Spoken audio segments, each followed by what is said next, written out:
Hello guys, आज का जो टॉपिक है हमारा वो है ट्राइजेनोरेल्जिया का मैनेजमेंट।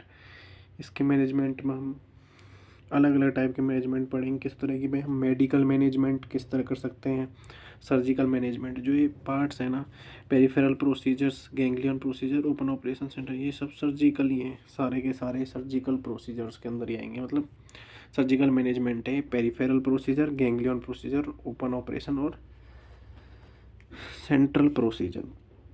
मेडिकल में हम हैं कि भाई हम फार्माकोलॉजिकली किस तरह मैनेज कर रहे हैं ड्रग्स के थ्रू। ठीक है, मेडिकल केयर में हम पढ़ेंगे कार्बामेजिपाइन, जो कि स्टैंडर्ड ड्रग ऑफ चॉइस है। किसके केस में?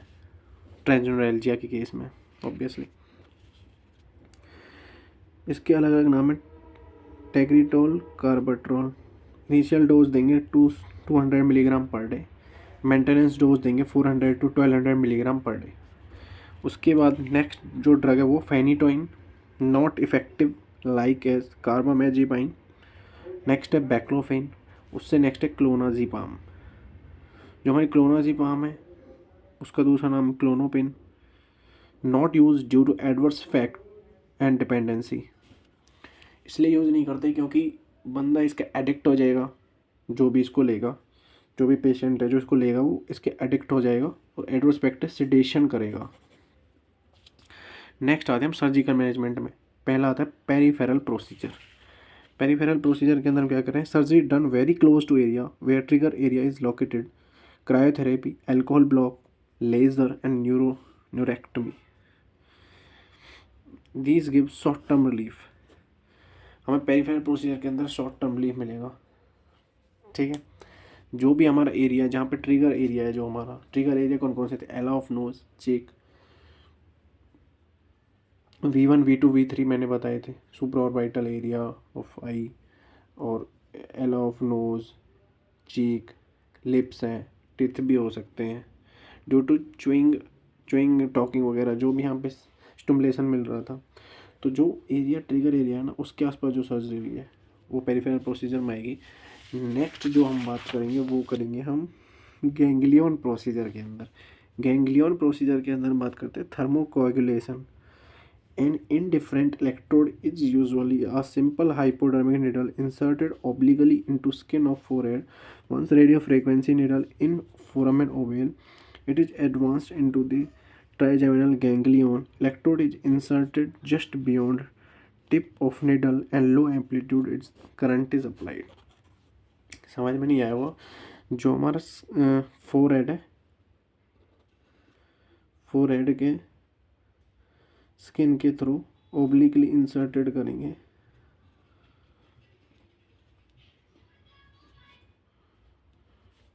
मैं मेरे नेक्स्ट पेज पे एक डायग्राम है, उसमें मैं तुम्हें बताऊंगा क्लियरली किस तरह एक और प्रोसीजर निडल प्लेसमेंट का है, उसमें मैं तुम्हें बताऊंगा पहले कि किस तरह निडल प्लेस करेंगे। पहले वही डिस्कस कर लेते हैं, needle placement.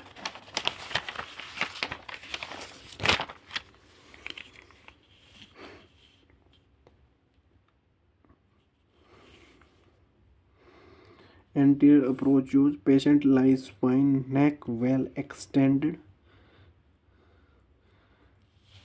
X-ray tube placed for submental vertex projection,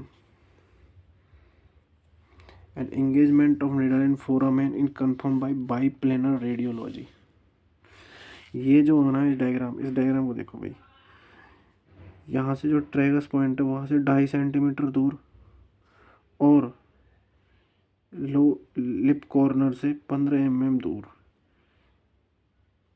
इस लाइन को मिलाएंगे, और इस लाइन के जो हमें ट्रेगस से लाइन ली थी 2.5 सेंटीमीटर दूर, उस लाइन को इस लाइन से कनेक्ट करेंगे, और ये जो पॉइंट है इस पॉइंट के थ्रू निडल इंसर्ट होगी।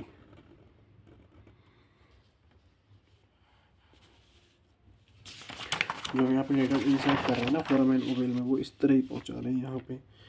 अब वो वहाँ पे इलेक्ट्रोड का यूज़ कर रहे हैं थर्मोकोगुलेशन में और इलेक्ट्रिक करंट अप्लाई कर रहे हैं। नेक्स्ट आता है ग्लिसरॉल इंजेक्शन अंडर LA,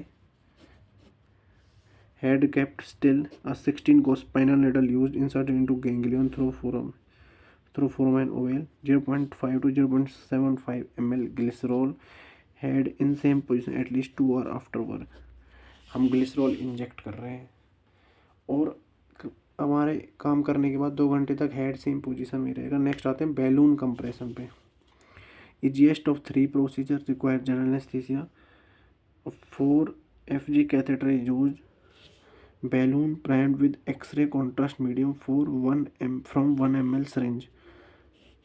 जो हमारा बैलून है ना उसमें एक्सरे कॉन्ट्रास्ट मीडियम डाल देंगे 1 ml सिरिंज से, ठीक है। 12 गोज निडल स्पाइनल, जो निडल है वो यूज़ करेंगे। Reach to foramen ovale. Balloon catheter pass through it.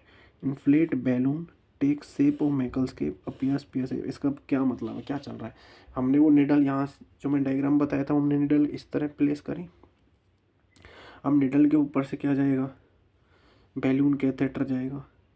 Balloon catheter पर आगे बैलून लग रहा है, बैलून को इन्फ्लेट करेंगे। बैलून का मैकलस्केप के अंदर है ना ट्राइजेमिनल गैंग्लियन। हमारा जो ट्राइजेमिनल गैंग्लियन है वो कहाँ पे है, वहाँ मतलब जो हमारी नर्व ओरिजिनेट हो रही है वहाँ मैकलस्केप के अंदर। मैकलस्केप की शेप ले लेगा कौन, बैलून। बैलून को हमें ज़्यादा भी वो नहीं करना कि वो किस शेप से ऊपर ओवर चला जाए। फिर अपीयर होगा पियर से, ये balloon compression. No more than 0.75 ml contrast should injected prior to full inflation. Needle withdraw to prevent bursting of balloon. Balloon remain inflate for 1 minute। 1 मिनट तक हम बैलून को इन्फ्लेट करके रखेंगे। Balloon compression procedure.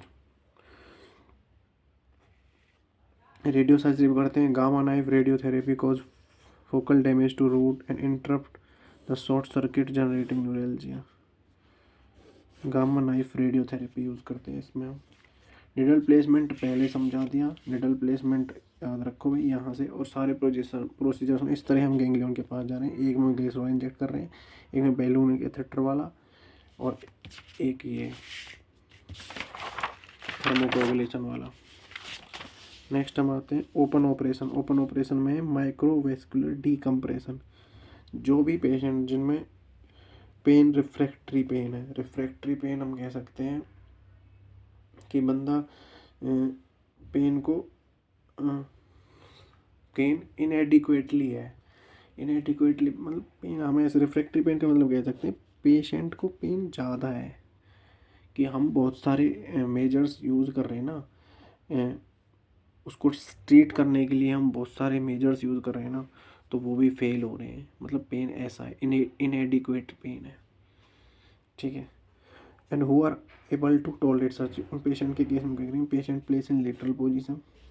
पेशेंट को lateral लेटाया ऐसे यहाँ पे, तो बेड पे लेटल लेटाया।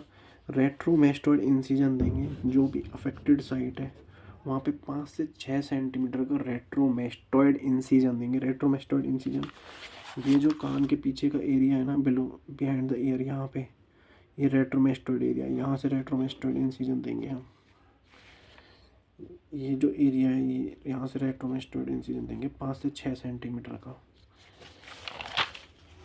क्रियनोटोमी और क्रियनेक्टमी डन। क्रियनोटोमी मतलब कि हम भाई, क्रियनोटोमी का क्या मतलब है, यहाँ पे जो भी हम प्रोसीजर कर रहे हैं कि हम, क्योंकि हम स्कल को एक्सपोज कर रहे हैं, तो प्रोसीजर क्रियनोटोमी कहलाएगा। क्रियनोटोमी और क्रियनेक्टमी में फ़र्क है कि क्रियनेक्टमी में हमें तुरंत बोन प्लेस नहीं करते, लेकिन क्रियनोटोमी में हम कर देते हैं।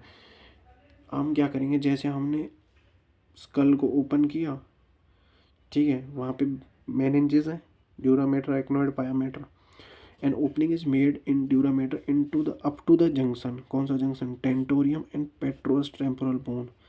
अब टेम्पोरल बोन के 4 पार्ट होते हैं भाई, ठीक है। एक उसमें से एक पेट्रस भी होता है, एक होता है स्क्वेमस पार्ट भी होता है, ठीक है। 4 पार्ट होते हैं जिसमें एक पेट्रस है टेम्पोरल बोन का। और टेंटोरियम सेरिबलाई, ये तो उससे कह सकते हैं कि जो हमारे ड्यूरामेटर है वो किन फोल्डिंग्स है, वो टेंटोरियम है।